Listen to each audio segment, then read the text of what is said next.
राम राम जी। मेरे नए व्लॉग में आप सभी का तहे दिल से स्वागत है। मेरा नाम है नीरू और मैं हरियाणा में ग्रुप डी की एम्प्लॉय हूँ। साथ साथ इस ग्रुप डी की जॉब से निकलने के लिए और अपनी लाइफ को और बेटर बनाने के लिए मैं स्ट्रगल कर रही हूँ और अपनी यही जर्नी मैं यूट्यूब के माध्यम से आप लोगों के साथ शेयर कर रही हूँ। सुबह की शुरुआत 4 बजे से हो चुकी थी। मौसम आप देख सकते हो, अभी धीरे धीरे गर्मी बढ़ने लगी है, लेकिन सब्र कीजिए, अभी मई जून का महीना आना बाकी है। तो सुबह सुबह वैसे तो चाय पीना काफ़ी हानिकारक होता है, लेकिन मेरे मामले में ऐसा है कि जब तक मैं सुबह चाय ना पी लूँ मेरा आलस नहीं खुलता है। इसीलिए morning tea is a must मेरे लिए। लेकिन इसके लिए मैं ये करती हूँ कि चाय से पहले मैं रोज़ गर्म पानी पीती हूँ, जिससे सब कुछ बैलेंस होता चले। Life is all about balance. जैसे अभी मैं अपनी जॉब के साथ, अपने बच्चों के साथ, अपनी पढ़ाई के साथ और अपने स्ट्रगल के दिनों में बैलेंस बना के चल रही हूँ। कोशिश ये रहती है कि 9 to 5 जॉब के साथ मैं अपने बच्चों को भी टाइम दे पाऊँ, घर को भी संभाल पाऊँ और अपनी स्टडी भी कर पाऊँ। अभी ये काफ़ी ज़्यादा मुश्किल हो रहा है क्योंकि मेरे बच्चे छोटे हैं, लेकिन मेरी कोशिश जारी है और कोशिश करने वालों की कभी हार नहीं होती। और इसी पॉजिटिविटी के साथ मैं लाइफ में आगे बढ़ती हूँ और आपको भी यही सलाह दूंगी। चाहे दुनिया भर की टेंशन आपके अराउंड हो, चाहे दुनिया भर के नेगेटिव लोग आपके अराउंड हो, लेकिन अगर आप में पॉजिटिविटी है और आप अपने इर्द गिर्द सिर्फ पॉजिटिव लोगों को ही आने देते हो, लोगों से सिर्फ पॉजिटिव बातें ही ग्रहण करते हो, तो धीरे धीरे आपकी लाइफ में भी पॉजिटिव चेंज आने लगेंगे। ये जर्नी इतनी भी आसान नहीं है जितनी आपको यूट्यूब के माध्यम पर देखने को मिलती है। जर्नी रियल में बहुत टफ, बहुत थका देने वाली है।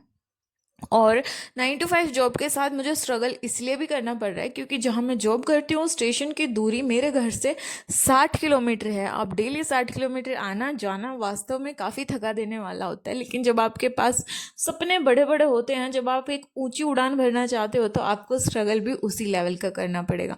फिलहाल तो यही स्ट्रगल वाली मेरी ज़िंदगी चल रही है, जिसके चलते मेरी यूट्यूब वीडियोज़ कहीं ना कहीं इफ़ेक्ट हो रही है। और मैंने चूज़ करा है कि भले ही मैं यूट्यूब पर वीडियोस थोड़ा कम बना पाऊँ या थोड़ा डिले अपलोड करूँ, लेकिन मेरी स्टडी में कोई कॉम्प्रोमाइज़ नहीं हो। और अभी स्टडी से मुझे ध्यान आया कि जैसा सीईटी के बारे में सोच रहे थे कि फरवरी में नोटिफिकेशन आ जाएगा, पूरा मार्च निकल गया और अप्रैल भी अपनी समाप्ति की तरफ, और अभी तक नोटिफिकेशन का कोई अता पता नहीं है। साथ साथ रोज़ न्यूज़पेपर पे या यूट्यूब पर काफ़ी नई अपडेट देखने को मिलती है कि अभी सीईटी के नियमों में संशोधन होगा या फिर अभी सीईटी मई में ही कंडक्ट हो जाएगा। ऐसे बहुत सारी अफवाहें, बहुत सब आपको देखने को मिलेंगी। यहाँ पर मैटर ये करता है कि आप इन सब बातों पर फोकस ना करके अपना फोकस जो है ना वो अपनी पढ़ाई पर, अपनी तैयारी पर कीजिए। क्योंकि सीईटी कभी भी हो, लेकिन आपकी तैयारी 100% होनी चाहिए। अगर 100% तैयारी नहीं होगी तो बेशक सीईटी अगले साल हो, आपको वही 50 या 60 नंबर में सिमट कर रह जाओगे। और सीईटी इस बार भी क्वालिफाइंग नहीं है, तो इस बात को दिमाग से निकाल देना कि मात्र 60 नंबर पर भी आपका सिलेक्शन होगा। बिल्कुल 60 नंबर पर सिलेक्शन नहीं होगा। आपको एक तगड़ी तैयारी अपनी करनी पड़ेगी, क्योंकि इस बार का सीईटी काफ़ी ज़्यादा खास होने वाला है। वैसे तो सरकार के मन की बात है, अगर इस टाइम इलेक्शन हो रहे होते तो ये जो भर्ती है ना, ये मात्र 1 वीक तो नहीं, लेकिन हाँ 1 महीने में ये आराम से कंप्लीट करा देते। जो 25,000 नौकरियों का तोहफा इन्होंने युवाओं को दिया था चुनाव के समय में, वो मुझे ऐसा लग रहा है कि अब एक पंचवर्षीय योजना बनकर रह गया है। अब ये नेक्स्ट इलेक्शन तब होंगे तभी सब कुछ हो पाएगा। अभी आप लोग देख रहे हो कि मैं कितना ज़्यादा स्ट्रगल कर रही हूँ। जिस टाइम लोग सो रहे होते हैं या फिर ये कहते हैं कि सुबह के टाइम बहुत अच्छी वाली नींद आ रही है, उस टाइम पर मेरा स्ट्रगल जारी है। मैं लेट नाइट पढ़ना प्रेफर करती हूँ। साथ साथ जो मैं जहाँ काम करती हूँ वहाँ पर मैं अपने ऑफिस में भी कोशिश करती हूँ टाइम निकालने की। थोड़ा आपको ऑफिस पॉलिटिक्स से बचना पड़ेगा, थोड़ा आपको सेल्फिश होना पड़ेगा। और हाँ, आप ग्रुप डी में जॉब के साथ अपनी पढ़ाई कंटिन्यू कर सकते हो। बस आपकी नीयत साफ होनी चाहिए। आपको दिमाग में ये क्लियर होना चाहिए कि मुझे इस पर्टिकुलर दिन में क्या क्या कितना सब्जेक्ट कवर करना है।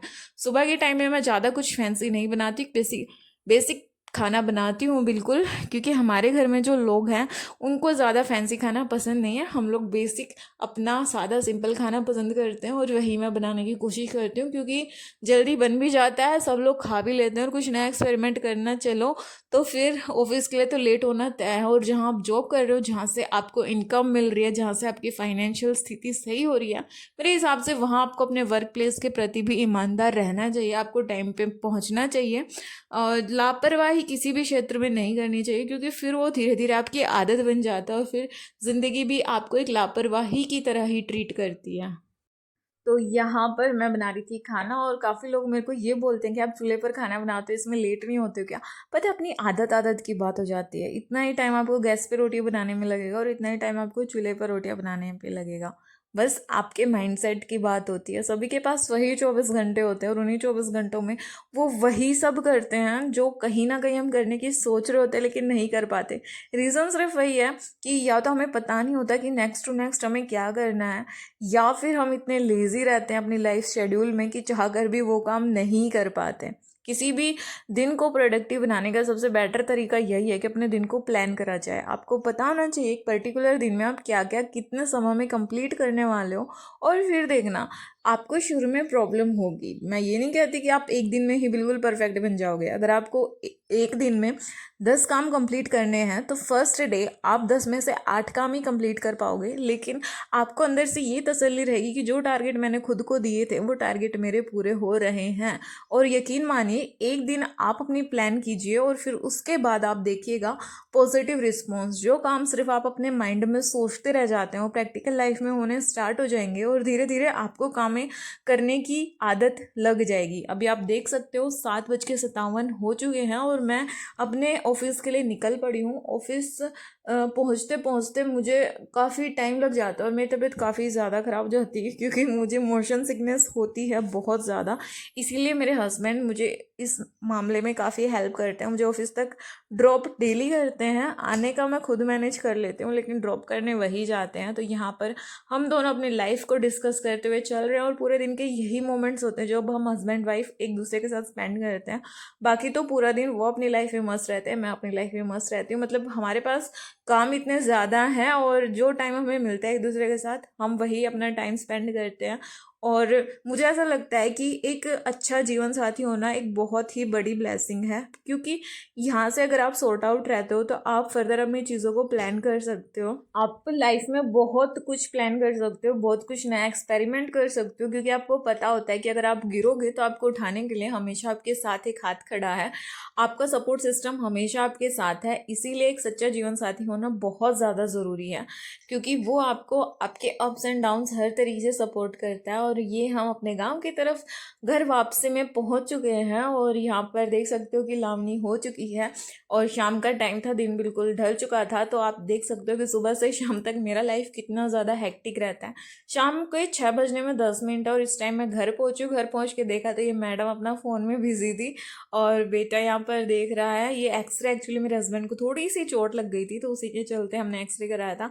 यहाँ पर ये दोनों अपनी लाइफ में मस्त है, तो मैंने फिलहाल तो इनका फ़ोन साइड में रखवा कर अपना काम स्टार्ट कर देता है। घर आने के बाद जो मेरी सबसे पहली प्रायोरिटी ये रहती है कि मैं खाना टाइम पे बना दूँ, क्योंकि अगर खाना टाइम पे बन जाएगा तो किचन की तरफ से सॉर्ट आउट होकर मैं और कुछ काम भी अपना कर पाऊँगी। तो कोशिश यही रहती है कि आते ही टाइम पर खाना बन जाए, सबको टाइम पर खाना मिल जाए, उसके बाद जो बाकी की चीज़ें हैं वो मैं प्लान कर सकती हूँ। तो फ़ोन साइड में रखवा कर मैंने इन्हें बाहर खेलने के लिए भेज दिया था और मैं बना रही थी फटाफट से खाना। कभी कभी सब्जी सुबह वाली चल जाती है या फिर कभी कभी मैं घर पहुंचती तब तक मेरी सासू मॉम बना के रखती है। और ये मेरी प्यारी सी क्यूट सी बच्ची जिसकी फ्रॉक आप पहने हुए देख सकते हो, अगर आपने लास्ट व्लॉग देखा होगा तो ये फ्रॉक मैंने सी ली थी। और ये थोड़ा बहुत एक्सपेरिमेंट मैं करती रहती हूँ, क्योंकि स्किल चाहे कोई भी हो, आपको थोड़ा बहुत अगर आता है तो आप लाइफ में बहुत कुछ कर सकते हैं। तो अपने टाइम को यूटिलाइज करना स्टार्ट कीजिए, धीरे धीरे करके स्किल डेवलपमेंट कीजिए। स्टिचिंग मैंने 12th के बाद सीखी थी और उस टाइम मुझे ऐसा लगता था कि मैंने स्टिचिंग क्यों ही सीख रही हूँ, इससे बेटर ये है कि मैं कोई डिप्लोमा कर लूँ।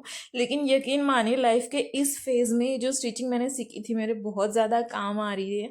और यहाँ पर मैं खाना बनाते हुए अपने बच्चों के साथ टाइम स्पेंड कर रही हूँ, गॉसिप कर रही हूँ कि उनका पूरा दिन कैसे बीता, क्या क्या उन्होंने पूरे दिन में करा। क्योंकि जितना इम्पोर्टेंट जॉब, पढ़ाई और मेरा कैरियर है, उससे कहीं ज़्यादा इम्पोर्टेंट मेरे लिए मेरी फैमिली, मेरे लिए हमेशा से प्रायोरिटी में मेरी फैमिली रही है, जिसमें मेरे पतिदेव और मेरे बच्चे आते हैं। अगर ये लोग खुश हैं तो मैं लाइफ में बहुत कुछ आगे करने के लिए मोटिवेट रहती हूँ। और अभी जब ये मेरी जॉब लग चुकी है तो मैं कहीं ना कहीं ये गिल्ट में रहती हूँ कि जो टाइम मुझे मेरे बच्चों को देना चाहिए वो टाइम मैं अपनी जॉब पर दे रही हूँ, अपनी पढ़ाई पर दे रही हूँ। लेकिन फिर ये सोच कर खुद को समझा लेती हूँ कि ये सब कुछ जो कर रही हूँ ये इनके एक बेटर फ्यूचर के लिए ही कर रही हूँ। और अभी ज़िंदगी यही गिल्ट वाले फेस में चल रही है। और इसी के चलते मुझे थोड़ी लेट जॉब मिली, शायद पहले भी मिल जाती, लेकिन मैं अपनी प्रायोरिटी बिल्कुल चेंज नहीं करने वाली हूँ। पहले नंबर पर मेरी फैमिली है, सेकंड नंबर पर मेरे सपने, मेरी जॉब है। वेल व्लॉग यहाँ तक देख लिया है तो please don't forget to like share and subscribe the channel. मिलते हैं आपसे नेक्स्ट वीडियो में, तब तक के लिए जय बाबा की।